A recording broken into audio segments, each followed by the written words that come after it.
আল্লাহর ওলির দরবার হলো এক একটি রহমতের বাগান, যেখানে 24 ঘন্টা আল্লাহর রহমতের বাতাস হতে থাকে। সুবহানাল্লাহ বলেন না? কার রহমতের বাতাস? আল্লাহর। জোরে বলেন না কার? আরো জোরে বলেন না কার? আল্লাহর রহমতের বাতাস আল্লাহ দান করেন ওলির খাতিরে। তো আমরাও যদি ওলি আল্লাহর মাহফিলে বসি, শুধু ওলির দরবারে রহমতের বাতাস পড়ে তা নয়, যারা বসে তাদের গায়েও লাগে। বড় করে বলে সুবহানাল্লাহ। এই জন্য শায়র বলেন, নিগাহে ওলি মে ये तासीर देखी, निगाहे वली में ये तासीर देखी, बदलती हजारों की तकदीरों देखी, बदलती हजारों की तकदीरों देखी, सलातुनिया रसूलल्लाह अलैकुम सलामुनिया। एक मोहब्बत पढ़ें सलातुनिया रसूलल्लाह।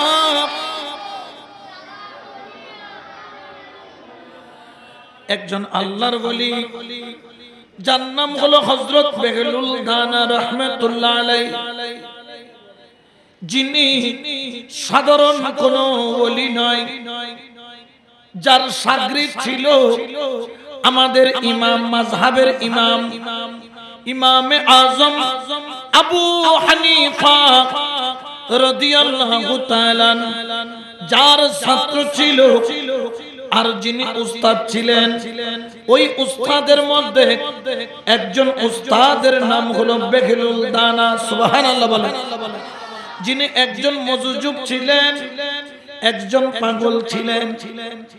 কেউ তাকে দেখে আল্লাহর ওলি মনে করত না, কিন্তু ইমামে আযম তাকে উস্তাদের মতো সম্মান করতেন। ওই বেহলুল দানা কত বড় আল্লাহওয়ালা হতে পারে চিন্তা করেন, যার ছাত্র হলো ইমামে আযম আবু হানিফা। সুবহানাল্লাহ বলেন না? ইমামে আযম আবু হানিফার উস্তাদ বেহলুল দানা একদিন রোডের পাশে বসে রয়েছেন, বিড়বিড় বিড়বিড় করে কথা বলে। যেমন আমাদের এলাকায় অনেক পাগল আছে, রাস্তার মধ্যে হাঁটে, হাত নাড়াইয়া নাড়াইয়া কথা বলে। সামনে কোনো মানুষ নাই, সামনে কোনো আত্মীয় স্বজন নাই, নিজে নিজে কথা বলে। আমরা তাদেরকে বলি পাগল, আবার আরবিতে তাদেরকে বলে মজনু। মজনু অর্থ হলো পাগল। এই এরকম পাগল এলাকার মধ্যে আছে না নাই? মাঝে মধ্যে রোডের মধ্যে কাপড় নাই, উলঙ্গ, এরকম পাগল দেখা যায় কি যায় না? এরকম এক পাগল রোডের মধ্যে বিড়বিড় বিড়বিড় করে কথা বলতেছে। তখন হচ্ছে বাদশাহ হারুনুর রশিদের জমানা। বাদশাহ হারুনুর রশিদ রাস্তা দিয়ে যাচ্ছে। নিয়ম হচ্ছে বাদশাহ যখন যাবে তখন রোডের দুই সাইডে যত মানুষ থাকবে সবাই হাত বেঁধে বাদশার সম্মানে কি করবে? দাঁড়িয়ে যাবে। বাদশার সম্মানে দাঁড়িয়ে যাবে, সম্মান করে। যেমন আমাদের যদি ডক্টর ইউনূস সাহেব এদিকে যায়, দুই ধারে পুলিশরা ব্যারিকেড দেয় না? জোরে বলেন দেয় কিনা? দেয়। এরকম বাদশা যখন যাবে নিয়ম ছিল সবাই আপন আপন কাজ বন্ধ করে বাদশা যাওয়ার জন্য রোড ক্লিয়ার করে দিবে, আর রাস্তার পাশে গিয়ে দাঁড়িয়ে থাকবে। এখন বাদশা হারুনুর রশিদ যাচ্ছেন, যাওয়ার সময় দেখলেন যে সবাই দাঁড়িয়ে বাদশাকে সম্মান করেছে, কিন্তু বেহলুল দানা তিনি বিড়বিড় বিড়বিড় করে কথা বলে মাটি নিয়ে নাড়াচাড়া করতেছে। বড় করে বলেন না সুবহানাল্লাহ। আর বাজারের মধ্যে বিড়বিড় বিড়বিড় করে দৌড়তেছে, কথা বলতেছে, কোনো স্থিরতা নাই। হারুনুর রশিদ বাদশা বেগলুল দানাকে ডাক দিলেন, বেগলুল এদিকে আসো। বললেন কি হয়েছে? আমার অনেক কাজ, আমাকে আপনি ডাকতেছেন কেন বাদশা? আপনার সাথে কথা বলার টাইম আমার। এখন পাগল না হয়ে স্বাভাবিক মানুষ হইলে সঙ্গে সঙ্গে তার গর্দানা কি করে দিত? উড়াইয়া দিত, ফেলে দিত। এখন পাগল। হারুনুর রশিদ হেসে বলতেছে একটু সময় দাও না। বলে তাড়াতাড়ি বলো, কি বলবা? আমার কাজ আছে। বললেন তুমি যে বিড়বিড় করতেছো কেন? বাজারের মধ্যে দৌড়তেছো, কাঠি একটাকে লাঠি একটাকে। ছোট বাচ্চা যেরকম ঘোড়া বানায়, আমরা কি করতাম ছোটবেলায়? একটা লাঠি রানের চিবাই নিয়ে ঘোড়ার মতো দৌড়াইতাম। বাচ্চারা খেলে না, ঘোড়া বানাইয়া লাঠিকে কাঠিকে ঘোড়ার মতো চালায়, বালিশের উপর বসে ঘোড়ার মতো চালায়। তো ওই বেগলুল দানাও উনি, ওনার একটা লাঠি ছিল যেটা দিয়ে তিনি হাঁটেন। ওই লাঠিটাকে বলতেছে আমার ঘোড়া চলে যেতে চাইতেছে। বাদশা কি বলবা বলো, আমার টাইম নেই। তখন বলল আচ্ছা একটা মিনিট আমাকে টাইম দাও। হারুনুর রশিদ যখন বললেন যে তুমি এই যে ঘোড়া নিয়ে দৌড়তেছো, এটা কি ঘোড়া না লাঠি? বলছে তোমার জন্য লাঠি, আমার জন্য ঘোড়া। সুবহানাল্লাহ বলেন। তো দৌড়তেছো কেন? বলতেছে আমি একটা গোপন কাজ করতেছি। বলে কি গোপন কাজ? বলে গোপন কাজ হচ্ছে বান্দার সাথে আল্লাহর কানেকশন করায় দিতেছি। সুবহানাল্লাহ বলেন। বান্দার সাথে কার কানেকশন? জোরে বলেন কার? আল্লাহ।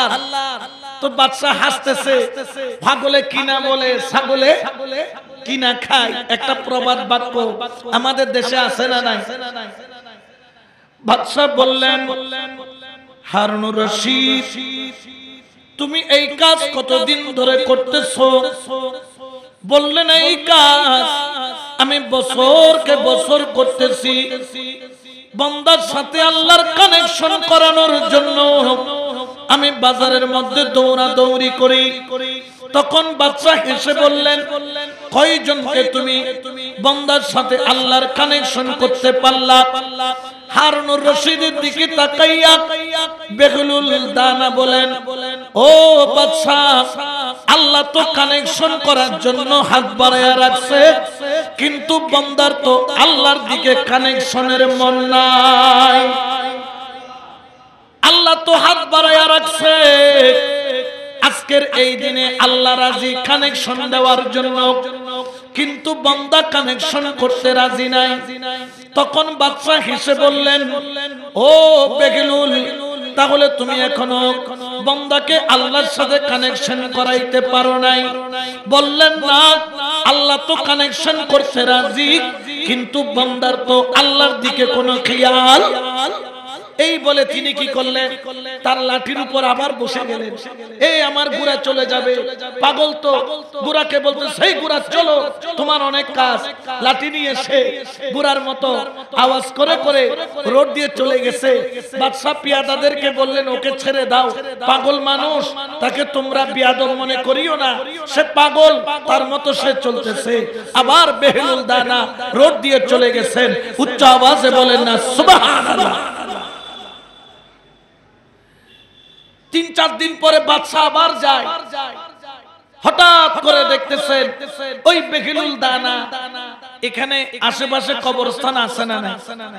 জোরে বলেন না। আপনারা গিয়ে কি প্রতিদিন কবরস্থানের মধ্যে বসে থাকেন? কবরস্থানের মধ্যে অনেকে বইও যায় না, ইবে দেইলেও ডরাই, তবে ডরাইয়ের কোনো লাভ। জোরে বলেন না, কোনো লাভ। আপনি ভয় পাইলেও সেখানে যাইতে হবে, না পাইলেও সেখানে, এখানে ধরে রাখার কেউ নাই। বেগলুল দানা কবরস্থানের মধ্যে বসে বিড়বিড় বিড়বিড় করে কথা বলে আর চোখের পানি ছাড়তেছে। বাদশা দেখলেন, বাদশার বড় মায়া লাগলো। বেগলুলের মাথায় হাত বুলাইয়া দিলেন। বেগলুল পাগলা, কেন তুমি কান্না করো? বললেন আমি কানেকশন করার জন্য বসেছি, আল্লাহর সাথে বান্দার কানেকশনের জন্য। বড় করে বলেন সুবহান। ওই একই কথা। আমি কানেকশন করতে বসেছি কার সাথে? আল্লাহর সাথে। কার? বান্দার। জোরে বলেন না কার? বললেন ওই দিনও তুমি কানেকশন করতে পারো নাই, আজকেও তুমি কানেকশন করতে চাচ্ছ। আচ্ছা বলো তো তুমি কানেকশন করতে পারছো কিনা বলো। কেঁদে কেঁদে বেগুলুল বলেন ওই দিন আল্লাহ রাজি ছিল কিন্তু বান্দা রাজি ছিল না। আজকে বান্দা কবরে আছে, আজকে বান্দা রাজি হয়েছে আল্লাহর সাথে কানেকশন করার জন্য, কিন্তু আল্লাহ রাজি নাই। বড় করে বলেন সুবহান।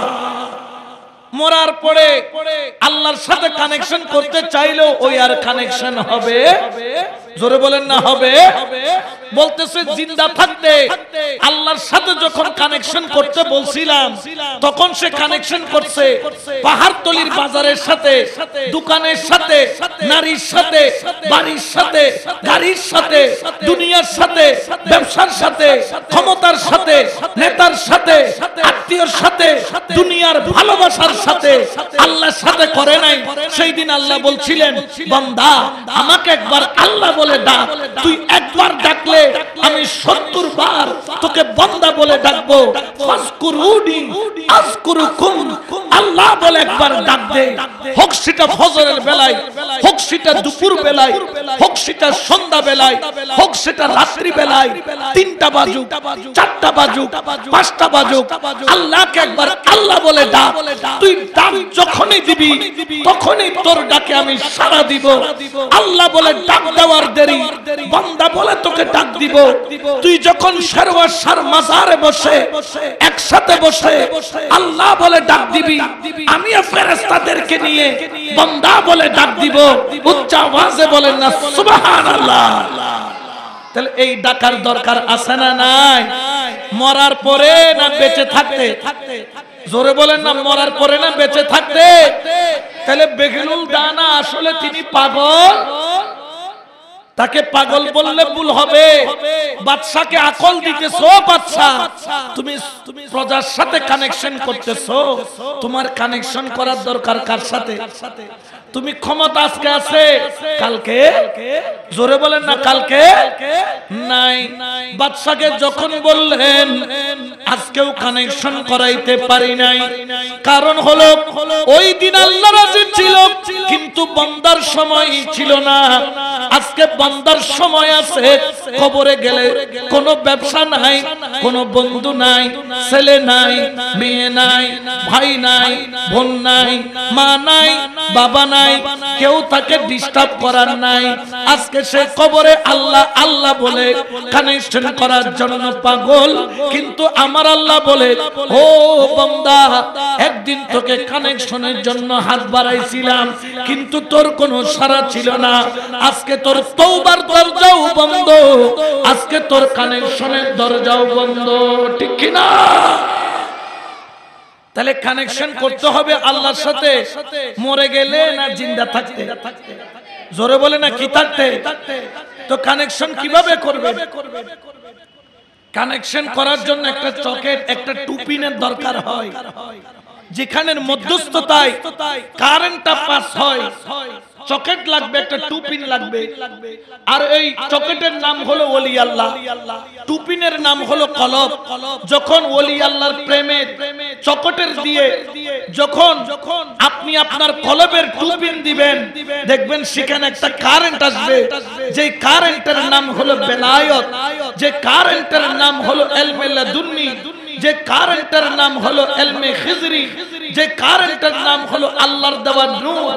আর একবার যখন সেই নূর চলে আসবে তখন তোমার কাছে শেরওয়ার সাত দরবার দুনিয়ার চাইতে বেশি ভালো লাগবে।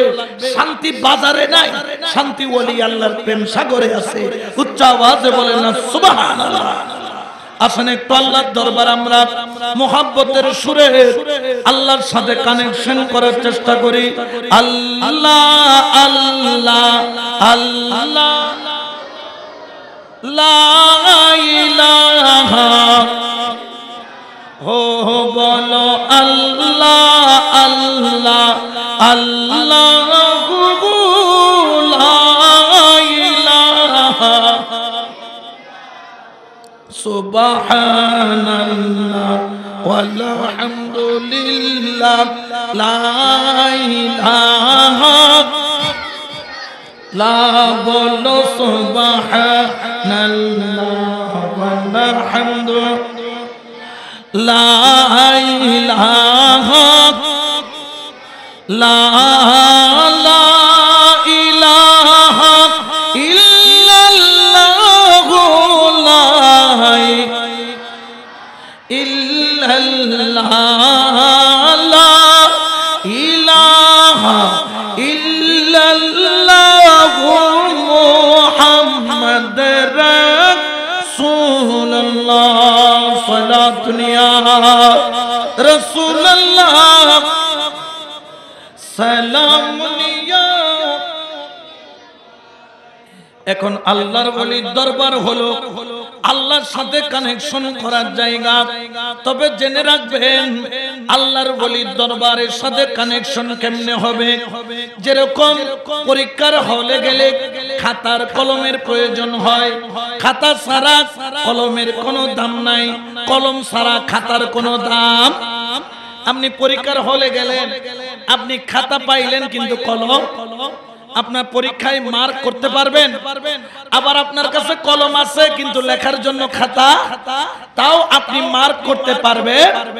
আল্লাহর ওলির দরবারের মাধ্যমে আল্লাহর সাথে যদি কানেকশন করতে হয়, আগে আল্লাহর ওলির পরীক্ষায় পাস করতে হবে। আল্লাহর ওলির দরবারের খাতার নাম হলো প্রেম, আল্লাহর ওলির দরবারের কলমের নাম হলো আদব। সুবহানাল্লাহ বলেন।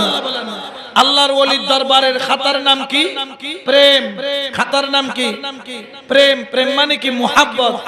মুহাব্বত মানে আবার দুনিয়ার নয়, ওলি আল্লাহর মুহাব্বত। সুবহানাল্লাহ বলেন। আল্লাহর ওলির দরবারের আদবের নাম হলো, কলমের নাম হলো আদব, কলমের নাম হলো কি?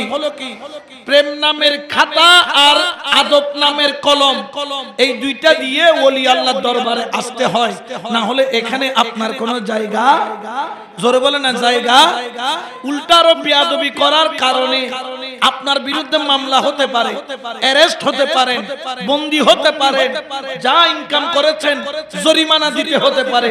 এই জন্য আমরা কি করি? ওলি আল্লাহর দরবারের সামনে দিয়ে গেলে ওনাদেরকে সালাম দিই, আসসালাতু ওয়াসসালামু আলাইকা ইয়া ওলি আল্লাহ, আসসালাতু ওয়াসসালামু আলাইকা ইয়া ওলি আল্লাহ বলে বলে সালাম দেই। কারণ কি জানেন? উনাকে সালাম দিলে উনি খুশি হয়। সুবহানাল্লাহ বলেন না, কারণ উনি বন্ধু কার? জোরে বলেন না কার? আরো জোরে বলেন না কার? এই জন্য শায়র বলেন, ওরে প্রেম খেলাই শিকার মামেলা সবে জানে না,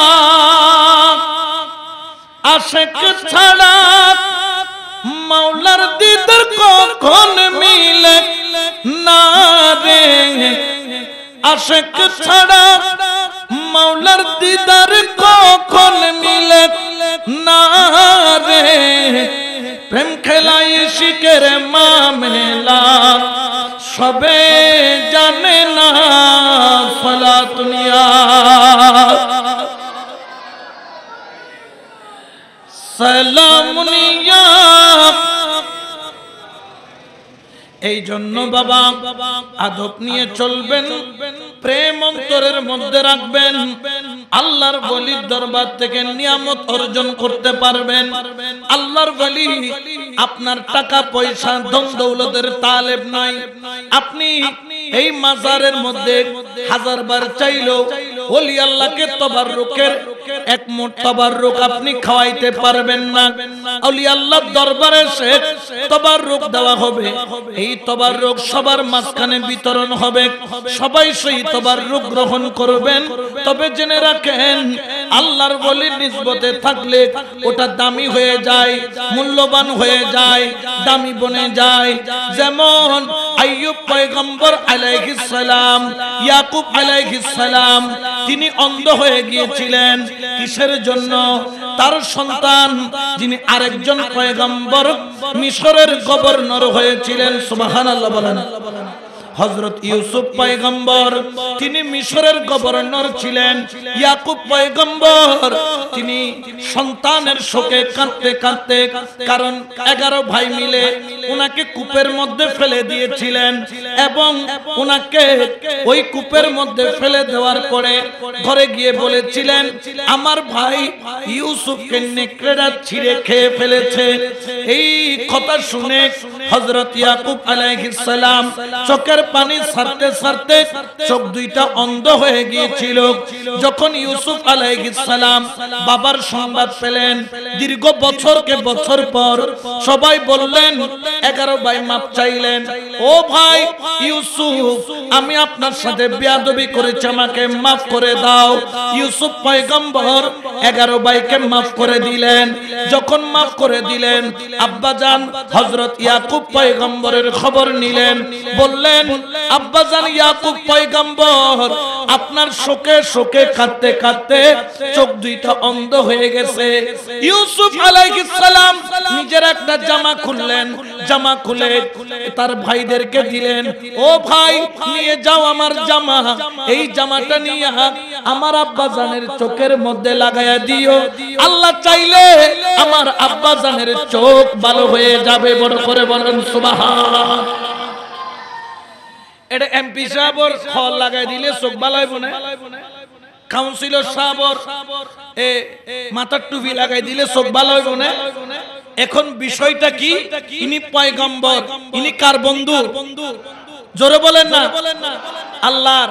কি কি 11 ভাই জামাটা নিয়ে গেলেন, ইয়াকুব পয়গম্বরের চোখে যখন লাগাইলো, ইয়াকুব পয়গম্বর ইনিও নবী, ইনিও নবী, বাবা ইনি হচ্ছেন বাবা, উনি হচ্ছেন সন্তান, সন্তানের গায়ের কাপড় বাবার চোখে লাগাইলো, অন্ধ চোখ ভালো হয়ে গেল। উচ্চ আওয়াজে বলেন না সুবহানাল্লাহ। আমরা ওলি আল্লাহর দরবারে এরকম তাবাররুক রাখি, আমরা কাপড় দিই না, আমরা 4টা খিচুড়ি পাকাইয়া, বিরিয়ানি পাকাইয়া, জিলাপি দিয়া তাবাররুক দিই, ফাতিহা দিয়া। কারণ এটা এতক্ষণ পর্যন্ত বিরিয়ানি ছিল, ওলি আল্লাহর দরবারে যখন আসলো তাবাররুক হয়ে গেল। এতক্ষণ পর্যন্ত জিলাপি ছিল, ওলি আল্লাহর দরবারে যখন আসলো তাবাররুক হয়ে গেল। এতক্ষণ পর্যন্ত সাধারণ খেজুর ছিল, ওলি আল্লাহর দরবারে যখন আসলো তাবাররুক হয়ে গেল। যেই রকম ইউসুফ আলাইহিস সালামের গায়ে লাগার কারণে বাজারে তো একই জামা আরো আছে, একই কাপড় আরো আছে, সবার কাপড় দিয়ে চোখ ভালো হয় না, পয়গম্বরের কাপড় দিয়ে হয়। কারণ কি, ও কাপড় তোর এত দাম কেন?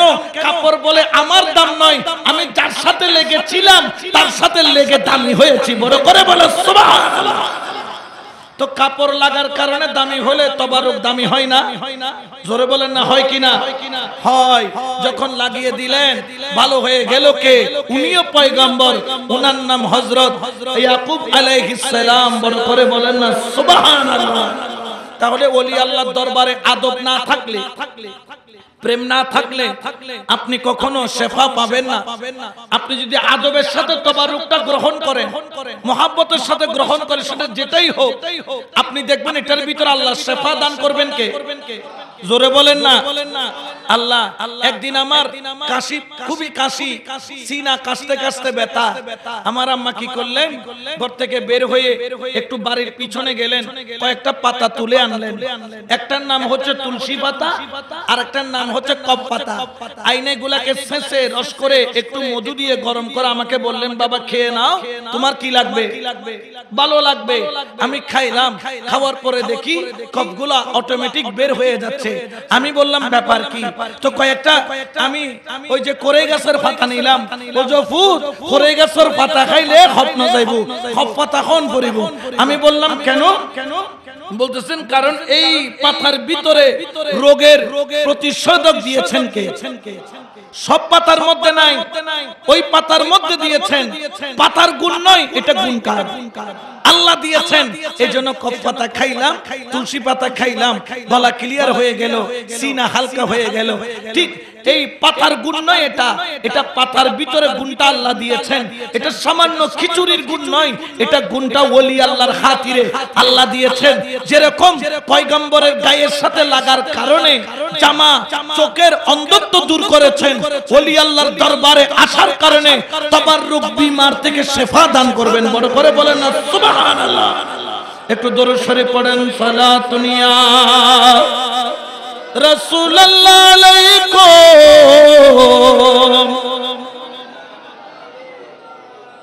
এই জন্য আমরা আল্লাহর দরবারে ওলি আল্লাহর ওসিলায় তওবা করি, আল্লাহর দরবারে আল্লাহ ওয়ালার ওসিলায় তওবা করি। যেই রকম নবীর দরবারে গিয়ে সাহাবারা আল্লাহর কাছে ক্ষমা চাইতেন, আমার আল্লাহ পবিত্র কোরআনে বলেন ওয়ালাউ আন্নাহুম ইয যালামু আনফুসাহুম জাআউকা ফাস্তাগফিরুল্লাহ ওয়াস্তাগফারা লাহুমুর রাসূল লাওয়াজাদুল্লাহা তাওয়াবার রহিমা। আল্লাহু আকবার বলেন না। এটা ঘোষণা কার? আরো জোরে বলেন না কার? আমার আল্লাহ বলে বান্দারা আমি তোমাদেরকে সূত্র শিখায়া দিলাম, আমি আল্লাহর রাগ কেমনে তোমরা ভাঙাবা। আমি আল্লাহর রাগ করলে আমার রাগ ভাঙানোর কতগুলা নিয়ম আছে, আল্লাহ সেই নিয়মগুলা কোরআনে শিখায়া দিচ্ছেন।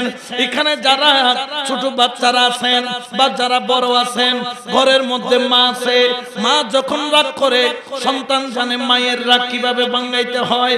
ছোটবেলায় যখন মা রাগ করত, আমি যাইয়া মায়ের কাঁধের উপর উঠে মায়ের দুই গালে দুইটা চুমা দিয়া ও মা বলে ডাকতাম। মা রাগ করে থাকলেও যখন ও মা বলে ডাকতাম, মায়ের অন্তরটা ভরে যাইতো।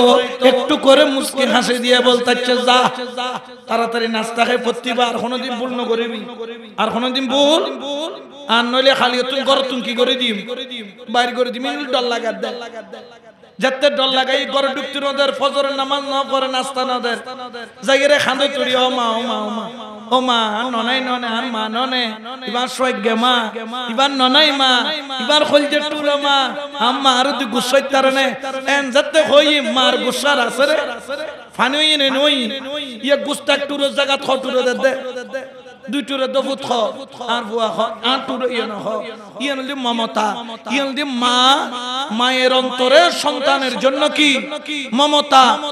এখন সন্তানের জন্য মায়ের মমতা যত বেশি, তার চাইতে 70 গুণ বেশি মমতা আল্লাহর অন্তরে বান্দার জন্য। বড় করে বলে সুবহানাল্লাহ। আরো 70 গুণ বেশি। তো আল্লাহ শিখায় দিচ্ছেন তুমি ভুল করেছো, তুমি অপরাধ করেছো, তুমি গুনাহ করেছো, তুমি অন্যায় করেছো, আল্লাহর দরবারে তুমি ক্ষমা প্রার্থনা করো। তবে আল্লাহ আমাদেরকে নিয়ম শিখায় দিচ্ছেন ওয়ালাউ আন্নাহুম ইয যালামু আনফুসাহুম জাআউকা, যখন তুমি তোমার নফসের উপর জুলুম করবা, যখন তুমি গুনাহ করবা, গুনার পাহাড় তোমার মাথার উপর বড় হয়ে যাবে, তোমার কবরের টাইম কাছে চলে আসবে। তুমি ভুল করেছো, অপরাধ করেছো, কিন্তু আমি আল্লাহর দরবারে তুমি ক্ষমা প্রার্থনা করছো। তবে জেনে রাখো তুমি তওবা করছো, আমি আল্লাহ তোমাদেরকে শিখায়া দিলাম যখন তুমি নফসের উপর জুলুম করবা, আমি আল্লাহর দরবারে তওবা করবা। ওয়াস্তাগফারা লাহুমুর রাসূল, ওই তওবার ভিতরে যখন আমার বন্ধু, আমার রাসূল, আমার হাবিবকে ওসিলা বানায়া নিবা। সুবহানাল্লাহ বলেন না। নবীকে ওসিলা বানাবা।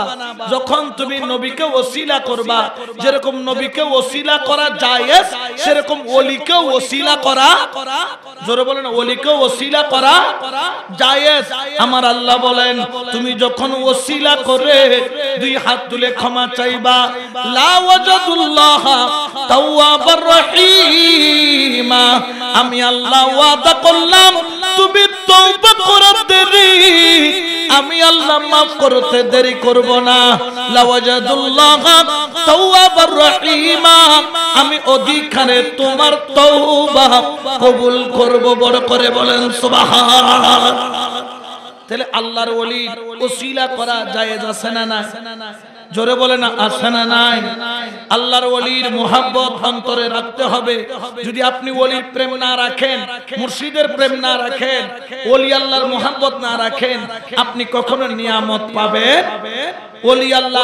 ওলি আল্লাহদের পাওয়ার ক্ষমতা অনেক বেশি, তারা পারে না এমন কোন কাজ নাই, তবে আল্লাহর শক্তি দ্বারা পারে। সুবহানাল্লাহ বলেন। তাদেরকে পারার ক্ষমতাটা দিয়েছেন কে? আল্লাহ। ক্ষমতাটা দিয়েছেন কে? আল্লাহ। এই যে আজকে গত কয়েকদিন আগে শাহিন সাহেব বিশ্বওয়ালি সৈয়দ জিয়াউল হক মাইজ ভান্ডারী ওনার খসরু শরীফ গিয়েছেন, আল্লাহর একজন মহান ওলি। তো একদিন তিনি এক জায়গায় গিয়েছেন, এখন উনি হঠাৎ করে রাতের 12টা বাজে বলতেছে, তোমার ঘরে আনারস আছে? এক ভক্তকে বলছে, হুজুর আছে।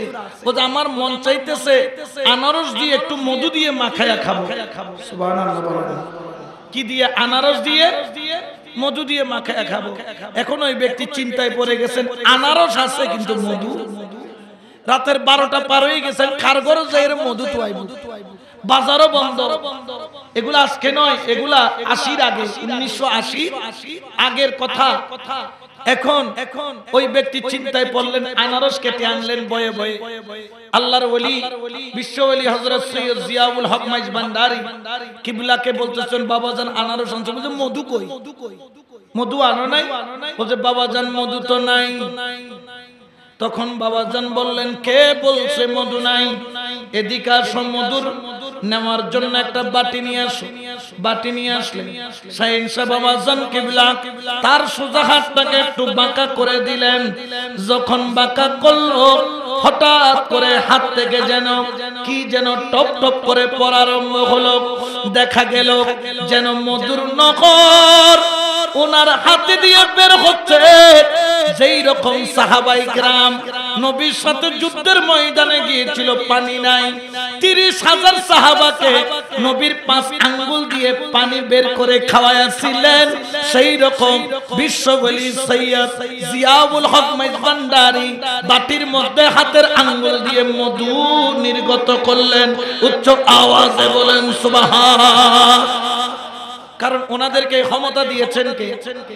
আয় আঙ্গুর উদ্গরে আরাদিন বল জাতি লইল কিয়তা মধু ন এক ফোঁটা গামো ফত্যনো, কিন্তু ওনারটা বের হচ্ছে। কারণ কি? ক্ষমতা কার? তাহলে আল্লাহকে রাজি করলে লাভ বেশি, আল্লাহকে খুশি করলে লাভ বেশি, আল্লাহর দিকে চললে লাভ বেশি। কারণ আল্লাহ আপনার দিকে একবার নজর করে তাকাইলে, আপনি মাটির দিকে তাকাইলে মাটি স্বর্ণ হবে। আপনি রোড দিয়ে হেঁটে গেলে দুনিয়া আপনার পিছনে দৌড়াবে। এই জন্য তো বলছেন আল্লামা ইকবাল, কি মুহাম্মদ সে ওয়াফা तूने तो हम तेरे हैं कि मोहम्मद से वफा तूने तो हम तेरे हैं। ये जहां चीज है क्या लौह कलम भी तेरे हैं। सलातुनिया रसूलल्लाह সালামুনিয়া। তাহলে নবীর দামান ধরতে হবে, ওলির দামান ধরতে হবে। কারণ আল্লাহকে পেতে গেলে নবী লাগে, নবীকে পেতে গেলে ওলি। জোরে বলেন না, ওলি লাগে। এই জন্য শেরওয়ার মাজারে আমরা প্রত্যেক মাসে বসি। দেখছেন মাঝখান দিয়ে অনেক দিন এখানে মাহফিল হয় নাই, কিন্তু শেরওয়ার শাহ কত বড় আল্লাহর ওলি, তিনি আবার প্রত্যেকে পাগল কতগুলো জুটাইয়া দিবেন, আবার চালু হয়ে গেছে মাহফিল। এই মাহফিল ইনশাআল্লাহ এই এলাকা যতদিন থাকবে, দুনিয়াতে আল্লাহ পাক এই পাহাড়তলিকে যতদিন রাখবে, ততদিন আল্লাহ পাক যেন শেরওয়ার শাহর উসিলায় এই মাহফিলকে যেন কায়েম রাখে। বলেন আমিন। আরো জোরে বলেন না আমিন। কারণ এই মাহফিলটা হলে প্রত্যেক মাসে ঘন্টাখানেক যদি সুন্নিয়তের তরিকতের ওলি আল্লাহর আলোচনা হয়, ভালো লাগে কি লাগে না? জোরে বলেন না, লাগে কি লাগে না? কারণ কি? আল্লাহর ওলির সুহবত, আল্লাহর ওলির নিসবত, আল্লাহর ওলির কুরবত, আল্লাহর ওলির যদি সুহবতে থাকতে পারেন, আপনার কপাল খুলতে দেরি হবে না। যেরকম গৌসে পাকের ঘরে চোর ঢুকেও কপাল খুলে গেছে, গেছে চুরি করতে, বের হয়েছে আব্দাল বনে বড় করে বলেন না সুবহানাল্লাহ। এই জন্য আমাদেরকে ওলি আল্লাহর সুহবতে থাকতে হবে, আল্লাহর ওলির কুরবতে থাকতে হবে। আল্লাহ আমাদেরকে সেই তৌফিক দান করুক। বলেন আমিন। একটু দরুদ শরীফ পড়েন। সালাতুনিয়া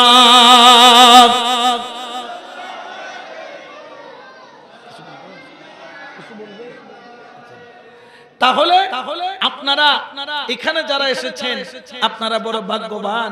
ওলি আল্লাহরা চাই বান্দার সাথে আল্লাহর কানেকশন করাইতে। দেখেন শেরওয়ার শাহ ঘুমায় আছেন এখানে, কিন্তু এখনো উনি বান্দাকে কানেকশন করাইতেছেন কার সাথে? এই মাহফিলটা কার কানেকশন? জোরে বলেন না কার? এখানে তো অনেকের ঘর আছে, অনেকের বাড়ি আছে, অনেকের জায়গা আছে, অনেকের জমিন আছে, কিন্তু কারো জমিনে প্রত্যেক মাসে এরকম মাহফিল হয়, প্রত্যেক সপ্তাহে এখানে মিলাদ হয়। আমি মাঝে মধ্যে যাই যে এখানে আওয়াজ শুনি। আমাদের এই রাশেদ না, আমার ছোট ভাই রাশেদ, তিনি এখানে এই প্রত্যেক সপ্তাহে মিলাদ পড়েন। দেখেন সপ্তাহে সপ্তাহে বান্দার সাথে আল্লাহর কানেকশন হওয়ার সুযোগ হইতেছে। সুবহানাল্লাহ বলেন। কিন্তু উনি কোথায়? রওজায় বলেন না কোথায়? কিন্তু তার কারামত প্রতিনিয়ত চলতেছে, আমরা বুঝতে পারি না। বলেন না বুঝতে পারি না। আল্লাহর ওলিরা জিন্দা, তারা সেখান থেকে সব কার্য করতে পারেন, তারা সব কিছু চালাইতে পারেন, কারণ আল্লাহ তাদেরকে সে ক্ষমতা দিয়েছেন। সুবহানাল্লাহ বলেন। ক্ষমতা দিয়েছেন কে? জোরে বলেন না কে? আল্লাহ যদি ক্ষমতা দেয়, বান্দা এখানে রিজাইন করার কোন সুযোগ আছে? আন্দোলন করে ওলি আল্লাহর ক্ষমতার কোষ থেকে নামাইতে পারবে? আন্দোলন করে শেখ হাসিনাকে পগার পার ওই পারে নিয়ে গেছে, কিন্তু আন্দোলন করে ওলি আল্লাহর ক্ষমতা কমানোর ক্ষমতা কারো? জোরে বলেন না কারো নাই। কারণ ওনাদেরকে মর্যাদাবান করেছেন কে? ওনারা রাজি হলে কে রাজি? ওনারা নারাজ হলে কে নারাজ? ওনারা খুশি হলে কে খুশি? আল্লাহ। কারণ ওনারা খুশি করেছেন আল্লাহকে। আল্লাহ বলেন বলি তুমি আমাকে খুশি করেছো, আমিও তোমাকে খুশি করব। তুমি যেটাতে খুশি আমি আল্লাহও সেটাতে খুশি। সুবহানাল্লাহ বলেন। এই জন্য আমরা আল্লাহর ওলির নিসবতে থাকবো, ওলি আল্লাহর কুরবতে থাকবো, দুনিয়ার মায়া মমতার মধ্যে পড়ে থাকবো না। হ্যাঁ হ্যাঁ দুনিয়া দরকার, তবে দুনিয়াটা ততটুকু চাইবো যতটুকু পেলে আল্লাহকে ভুলবো না। আল্লাহ প্রয়োজন হলে সুলাইমান আলাইহিস সালামের মতো বাদশা বানায়া দাও, আল্লাহ আমি বাদশা হতে রাজি, কিন্তু তোমার দরবার ছাড়তে রাজি না। আল্লাহ সম্পদ যদি দাও সুলাইমান আলাইহিস সালামের মতো দাও, ফেরাউন নমরুদের মতো সম্পদ আমাদের দরকার নাই, ঠিক কি না? আবার গরিবী হালত যদি দাও আল্লাহ আমার নবীর মতো দাও। আল্লাহ গরিবী হালত যদি দাও মা ফাতেমার মতো দাও। আল্লাহ গরিবী হালত যদি দাও আইয়ুব পয়গম্বরের মতো দাও। আল্লাহ 18 বছর গায়ে পোকা খাইছে, তারপরেও তোমাকে ভুলে নাই। আল্লাহর কাছে চাইবে নাই বাবু। ইয়ারা সাইদি কি আল্লাহ আর ব্যবসার মধ্যে বেশ করে উন্নতি দাও, যেন বউ ফুয়ালে দুও বকর বকর হাইট পারি এল্লা আসনে না। কিন্তু ইয়ে না হয় আল্লাহ আরো ওই তৌফিক দাও, ওই নিয়ামত দাও, ওই দৌলত দাও, যেই দৌলত দিয়ে তোমার রাস্তা খরচ গরিব পারি। তো দৌলত পাইলে তো তুই খাইবে, আল্লাহর রাস্তা খরচ গরিবের যাতে নিয়ত গজ্জু আল্লাহর বরকত কমাই দিয়ে না বাড়াই দি। লা ইন শাকারতুম লা আযীদান্নাকুম। আল্লাহর নিয়ামত পেয়ে যখন শুকরিয়া আদায় করবেন আল্লাহর নিয়ামত কমায়া দিবে না বাড়ায়া দিবে? বাড়ায়া দিবে। এই জন্য আল্লাহর কাছে চাওয়ারও কিছু সিস্টেম আছে। আর তো সাইড দিয়ে আল্লাহ আর একবারে বস্তা ভরে ভরে টিয়া দাও, বকর বকর দুও খাইও, এটা বললে আল্লাহ আপনাকে দিবে না। আল্লাহ আমাকে ওই তৌফিক দেন যাতে আমি আপনার দেওয়া নিয়ামত থেকে যেন আপনার মসজিদে আপনার ওলির দরবারে গরিব মিসকিন অসহায়কে খাওয়াইতে পারে মতো, নিজেও চলতে পারে মতো আল্লাহ আমাকে দেন। আল্লাহ ওই রিজিক আমাকে দেন, যেই রিজিক খেয়ে গায়ে শক্তি নিয়ে আল্লাহু আকবার বলে স্লোগান দিতে পারে মতো, ইয়া রাসূলুল্লাহ বলে স্লোগান দিতে পারে মতো, ইয়া গৌসুল আজম দস্তগীর বলে, ইয়া গৌসুল আজম মাইজভান্ডারি বলে স্লোগান দিতে পারে মতো আল্লাহ সেই রিজিক আমাকে দাও, যে রিজিক খেয়ে এই শক্তিটা পাবো। দেখবেন নিয়ামত কিভাবে ঘরে ঢুকে বড় করে বলেন না সুবহানাল্লাহ।